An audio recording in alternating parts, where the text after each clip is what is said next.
So despite endless hysteria from the left, the Trump economy is booming. In April, job openings rose to a shocking 7.4 million. Inflation fell more than expected to just 2.1%. Oh, that's the lowest number in years. Oh, that's the Fed's magic number to lower interest rates. Oh, Jerome Powell, I hope you're watching. Time to lower interest rates. And on top of all this positive news, the Atlanta Fed, highly respected, now projecting second quarter GDP growth will reach a staggering 4.6%. Now, with President Trump securing one victory after another, it is no surprise his approval rating is soaring. Look at this new Trafalgar. That's Robert Cahaley. His poll out today. Trump is 8 points above water with an approval rating of nearly 54%. And that's following his historic Middle East trip. An Insider Advantage poll had his approval at 55%, 11 points on the positive side. Here with more, pollster Matt Towery, co-founder of the Committee to Unleash Prosperity, Steve Moore. All right, before we get to the polls, let's go to you, Steve. 4.6%, $10 trillion in money committed for manufacturing investment for automobiles, pharmaceuticals, semiconductor chips, $10 trillion. I've never seen that in my lifetime.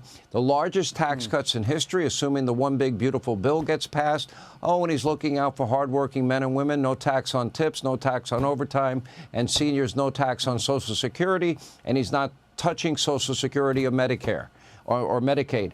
So the question is, what happens next? Because Reagan cut taxes and he doubled revenues to the government.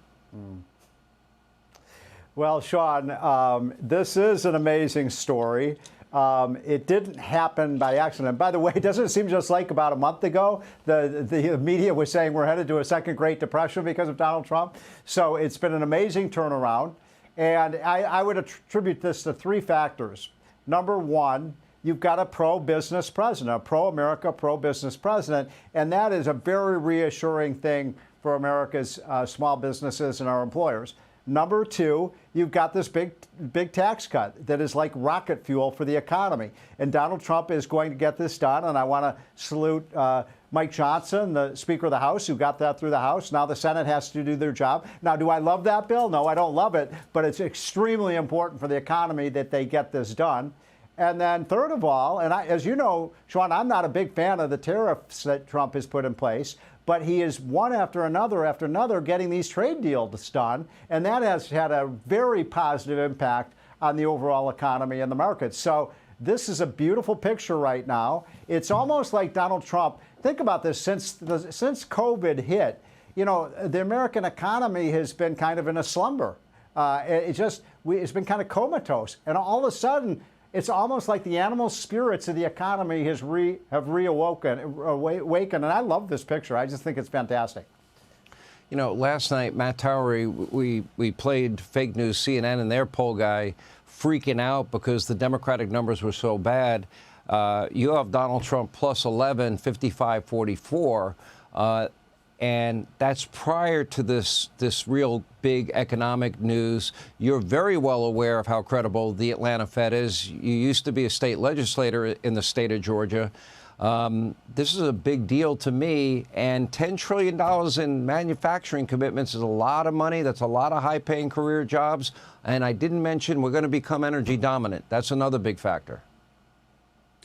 Yeah, you know, years ago I wrote a book called News Vesting. It was about how you could take opinion and news and invest. It's a little harder under Donald Trump because the news cycle changes every 15 minutes.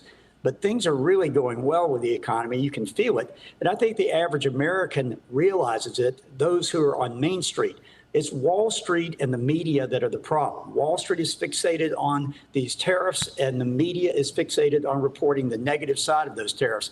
Most people aren't feeling that inflation because it's going down. Most people are not upset with Trump's policies. They know he's making progress. They have a general feeling that things are going well. I'll add this. Robert Cahaley, nor I, neither one of us really poll issues all that much. So we haven't polled the economy. But I know one thing about Robert's polling and our polling at Insider Advantage, and that is if we have Trump at 54 or 55 or 56, he's at least there or higher because we do not miss when it comes to polling Donald Trump. You got it right in 2016, 2020, 2024, both of you. With inflation at the Fed's magic number of it's really 2%. They're at 2.1%. What possible excuse can Chairman Powell give at this point, Steve Moore, not to lower interest rates unless it's political? I would imagine a full basis point would not be out of the question, or, 0.50 basis point reduction in interest rates. That would be great for the economy. It seems like every other indicator would support that. Your thoughts?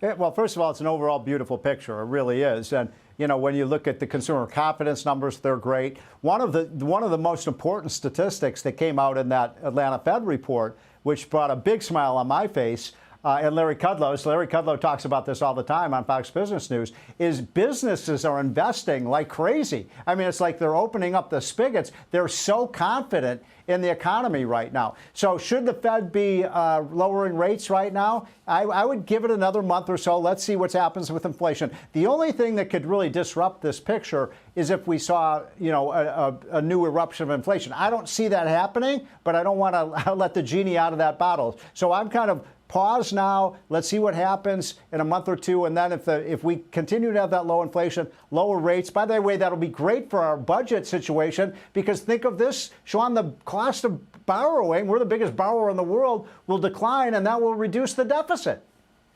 Yeah. Look, there are unpredictable things that will happen in any presidency. Matt Towery, the president has taken on big issues like trying to create peace in Europe, peace in the Middle East. We don't know what the Iranians will do, for example. That is a big unknown for most people. The president was very clear that they're not allowed to enrich. He put that out on a truth post earlier today. I think it's imperative that they not ever enrich anywhere, any place, anytime inspections. They've got to dismantle their facilities. That's going to be a big deal. So peace and prosperity drive elections. If the economy turns around and he's able to somehow pull off a little bit more peace in the world, I think that that would look good for Republicans in 26, which is usually hard for the party in power to maintain control of the House and Senate.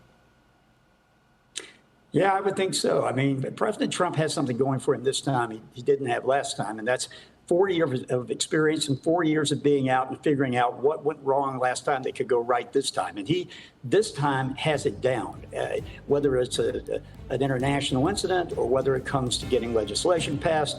Whatever he does so much better this term because he has that experience. And he's acknowledged that he learned from the last time. I think that's going to spill over to these candidates in 26. Midterms are always hard for the incumbent party that has the White House. But 26 at least has a great sporting chance for Republicans to outperform where they did back in 22. Well, Republicans need to get their bill done so the economy has time to recover fully. Exactly. Thank you, Matt, and thank you, Steve Moore. Hey, Sean Hannity here. Hey, click here to subscribe to Fox News YouTube page and catch our hottest interviews and most compelling analysis. You will not get it anywhere else.